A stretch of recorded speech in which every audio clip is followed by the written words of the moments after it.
حضرت مریم وہ پاک باز اور پاکیزہ عورت ہیں جن کے نام پر قرآن مجید میں ایک پوری سورت اتار دی گئی ہے، اور قرآن پاک آپ کی پیدائش و پرورش، کفالت اور آپ کی ہاں حضرت عیسیٰ کی پیدائش کے واقعات کو کھول کھول کر بیان کرتا ہے، تاکہ لوگ اللہ تبارک و تعالیٰ کی محبوب بندی کے بارے میں کوئی شک و شبہ نہ رکھے۔ حضرت مریم علیہ السلام داؤد علیہ السلام کی نسل سے تعلق رکھتی ہیں۔ آپ کے والد محترمہ اس دور میں بنی اسرائیل کے امام نماز تھے، اور آپ کی والدہ محترمہ بھی عابدہ اور زاہدہ خاتون تھی۔ اسی دور میں اللہ تعالیٰ نے بنی اسرائیل پر حضرت زکریا علیہ السلام کو مبعوث فرمایا۔ جب حضرت مریم علیہ السلام کے والدہ کی ہاں اولاد نہیں تھی تو انہوں نے اللہ کے نام پر یہ نظر مانی کہ اگر ان کی ہاں اولاد ہوئی تو اسے بیت المقدس کی خدمت کے لیے واقف کر دیں گی۔ اس وقت کے رواج کے مطابق جو لڑکا اللہ تعالیٰ کی نظر میں کر دیا جاتا وہ نہ تو شادی کرتا تھا اور نہ ہی دنیاوی مشاغل میں دلچسپی لیتا تھا، صرف عبادت گاہ کی خدمت کرتا اور خود عبادت میں مشغول رہتا تھا۔ حضرت بی بی مریم کی والدہ نے بھی بیٹے کی عطا کرنے کی دعا اس لیے کی تھی کہ رواج کے مطابق عبادت کار کی خدمت کے لیے تو صرف لڑکیوں کو قبول کیا جاتا تھا، لڑکیوں کے لیے یہ اجازت نہیں تھی۔ چنانچہ بیٹے کی جگہ جب بیٹی پیدا ہوئی تو ماں کو یہ فکر ہو گئی کہ اس کی نظر قبول نہیں ہوگی، کیونکہ دستور کے مطابق لڑکی نظر کرنے کی ممانعت تھی۔ اسی کشمکش میں اللہ تعالیٰ سے یہ دعا کی کہ اے رب، میں نے تو لڑکے کی درخواست کی تھی، لیکن جو اللہ تعالیٰ کی ذات بابرکت کا علم ہے وہاں تک انسانی سوچ کیسے پہنچ سکتی ہے؟ اللہ تعالیٰ نے جس لڑکی کو پیدا فرمایا تھا اسی سے دراصل مقدس ماں بنانا مقصود تھا، جس میں سے ایک عظیم الشان مبارک و مسعود بیٹے نے پیدا ہونا تھا جو پیدائشی نبی تھا۔ بہرحال حضرت مریم کی پیدائش ہو جاتی ہے اور مدت رضا ختم ہوتی ہے تو آپ علیہ السلام کی والدہ محترمہ آپ کو بیت المقدس لے جاتی ہیں تاکہ مجاوروں کے سپرد کر کے اپنی منت پوری کرے۔ وہاں مجاور جھگڑنے لگتے ہیں کہ ہر کوئی یہ جا رکھتا ہے کہ حضرت مریم کی کفالت اس کے سپرد کی جائے، تو یہ فیصلہ ہوا کہ مجاورین وہ قلم جس سے وہ توریت لکھتے تھے پانی میں چھوڑ دے، جس کا قلم پانی کے بہاؤ میں بہنے کے بجائے الٹا بہے وہی حضرت مریم کی کفالت کا حقدار ہوگا۔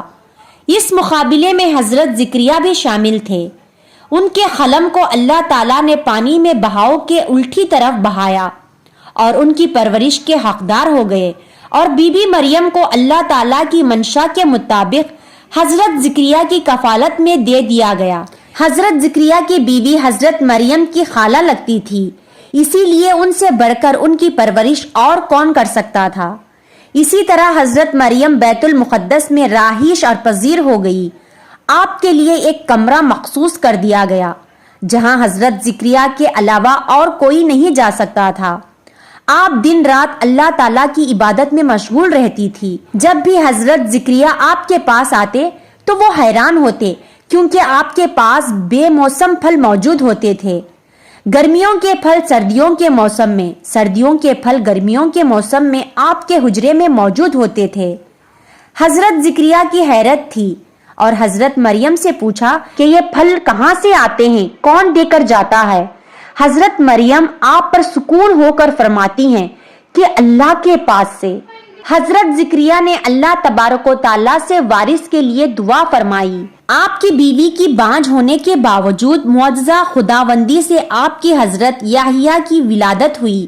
حضرت مریم کی عظمت و فضیلت کو رب کریم نے بار بار قرآن مجید میں فرمایا ہے اور اپنی منابندی کی پاکیزگی اور پاک دامنی کا بیان کیا ہے۔ حضرت بی بی مریم کی عمر جب تقریباً 15 سال ہوئی تو ایک فرشتہ خوبصورت نوجوان مرد کی شکل میں نمرود ہوا، جسے علیحدگی میں دیکھ کر حضرت مریم خوفزدہ ہوئی۔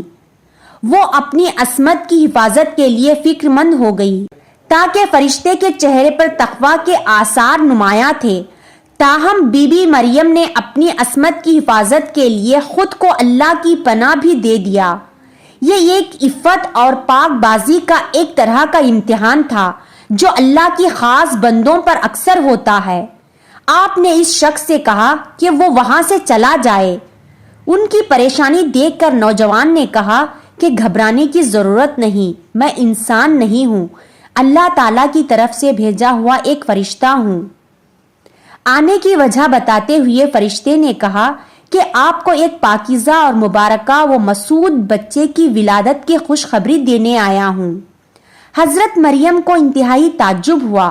وہ بولی کہ یہ کیسے ممکن ہے، تاکہ وہ شادی شدہ نہیں تھی۔ فرشتے نے کہا کہ اس سے پہلے اللہ تعالیٰ حضرت آدم علیہ السلام کو ماں اور باپ دونوں کے بغیر پیدا فرما چکا ہے، اور حضرت حوا علیہ السلام کو صرف مرد کی وجود سے پیدا فرمایا گیا۔ حضرت مریم جب حاملہ ہوئے تو ایک دور جگہ چلی گئی۔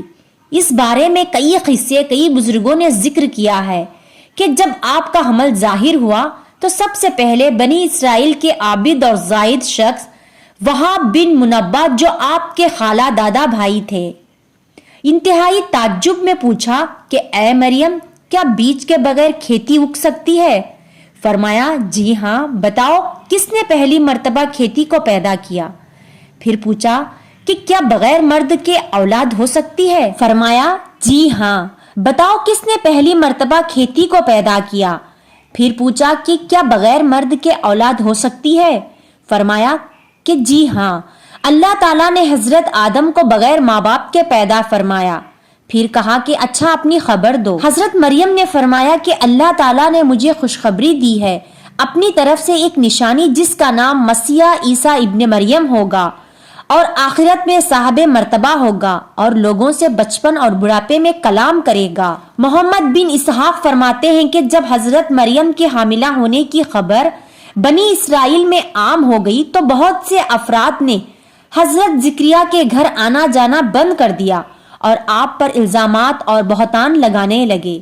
حضرت مریم نے لوگوں سے علیحدگی کا اختیار کر لی اور دور تنہائی میں چلی گئی۔ جب حمل کا درد شروع ہوا تو آپ نے ایک درخت کا سہارا لیا اور اس کے نیچے بیٹھ گئی۔ درد سے بے چین اور بدنامی کا خیال آخر گھبرا کر کہنے لگی کاش میں پہلے ہی مر گئی ہوتی اور بھولی بصری ہو گئی ہوتی۔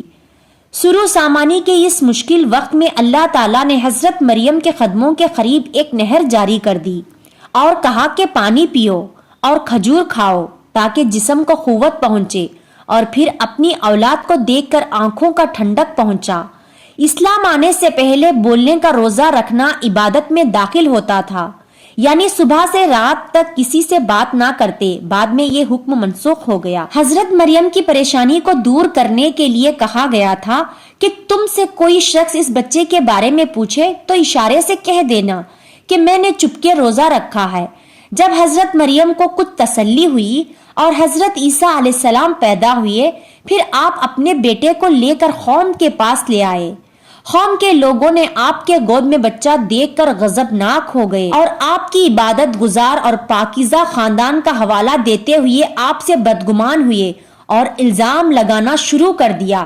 جب حالات بہت تنگ ہو گئے اور سوچ سمجھ کے دروازے بھی بند ہو گئے، صرف توکل کا مدار اللہ کی ذات ہی رہ گئی۔ حضرت مریم نے بچے کی طرف اشارہ کرتے ہوئے کہا کہ اس بچے سے بات کر لو، تمہارے سارے سوال کے جواب یہ بچہ دے دے گا۔ سرکش لوگوں نے کہا کہ بھلا یہ دودھ پیتا بچہ ہمارے سوالوں کے جواب کیسے دے گا، ہم کیوں کریں اس سے گفتگو؟ قوم کا یہ کلام سن کر حضرت عیسیٰ نے تقریر شروع کر دی، جس کا ذکر اللہ تعالیٰ نے قرآن مجید میں یوں فرمایا ہے، اور جب بچے نے فرمایا میں ہوں اللہ کا بندہ، اس نے مجھے کتاب دی اور مجھے نبی کیا، اس نے مجھے مبارک کیا، میں کہی ہوں مجھے نماز اور تقوی کی تاکید فرمائی، جب تک میں جیوں اپنی ماں سے اچھا سلوک کرنے والا اور مجھے زبردست بدبخت نہیں بنایا، اور سلامتی ہے مجھ پر جس دن میں پیدا ہوا اور جس دن میں مروں اور جس دن زندہ اٹھایا جاؤں گا۔ حضرت عیسیٰ علیہ السلام کی زندگی کے متعلق اسرائیلی روایات میں بے شمار واقعات موجود ہیں۔ ان میں سے ایک انجیل میں ہے جو حضرت وہاب بن منبہ سے مقتول ہے۔ حضرت عیسیٰ کی ولادت کے شب فارس کے بادشاہ نے آسمان پر ایک نیک ستارہ روشن دیکھا۔ نجوموں سے دریافت کیا تو بتایا گیا کہ اس ادارے کا طلوع کسی عظیم الشان ہستی کی پیدائش کی خبر دیتا ہے جو ملک شام میں پیدا ہوئی ہے۔ بادشاہ نے خوشبوؤں کے عمدہ تحفے دے کر ایک وفد کو ملک شام روانہ کیا۔ ملک شام پہنچ کر وفد نے یہودیوں کے بادشاہ سے تمام حالات دریافت کرنا چاہے۔ وفد کی زبانی واقعہ سن کر بادشاہ گھبرایا اور پھر وفد کو اجازت دے دی کہ وہ بچے کے متعلق معلومات حاصل کر لے۔ بارشوں کے اس وفد نے بیت المقدس پہنچ کر حضرت عیسیٰ کو دیکھا۔ حضرت عیسیٰ کو دیکھا تو سجدہ تعظیم کیا اور چند روز وہاں قیام کیا۔ اسی دوران اس وقت کے بعض آدمیوں نے خواب میں اپنے بادشاہ کو اس بچے کا دشمن دیکھا۔ ان لوگوں نے حضرت مریم کو اپنا خواب سنایا اور مشورہ دیا کہ اس بچے کو کسی محفوظ جگہ لے جائے۔ اس کے بعد حضرت مریم حضرت عیسیٰ کو لے کر مصر چلی گئی۔ جب حضرت عیسیٰ کی عمر مبارک 13 سال ہوئی تو بیت المقدس واپس آئے۔ بخاری شریف میں حضرت عبدہ بن سامت رضی اللہ تعالی عنہ سے مروی ہے کہ رسول اللہ صلی اللہ علیہ وسلم نے فرمایا کہ جس نے گواہی دی کہ اللہ کے سوا کوئی معبود نہیں، وہ اکیلا ہے، اس کا کوئی شریک نہیں، اور محمد صلی اللہ علیہ وسلم کے بندے ہیں اور اس کے رسول ہیں، اور عیسیٰ اللہ کے بندے ہیں اور رسول ہیں، جن کو اللہ نے مریم کے گود میں ڈالا اور اس کی روح ہیں، اور جنت حق اور جہنم حق ہے، تو اللہ تعالیٰ اس کو جنت میں ضرور داخل فرمائیں گے، چاہے وہ جیسے بھی عمل لے کر آئے۔ اللہ تعالیٰ ہم سب کو قلب سلیم عطا فرمائے اور قرآن اور حدیث پر چلنے کی توفیق عطا فرمائے، آمین۔ ناظرین، آج کی یہ ویڈیو آپ کو کیسی لگی؟ اگر اچھی لگی ہو تو اس ویڈیو کو لائک کر دے اور ثواب کی نیت سے آگے بھی ضرور شیئر کرے، اور ابھی تک ہمارے چینل کو آپ نے سبسکرائب نہیں کیا تو ہمارے چینل نبی کی سنتوں کو لازمی سبسکرائب کریں۔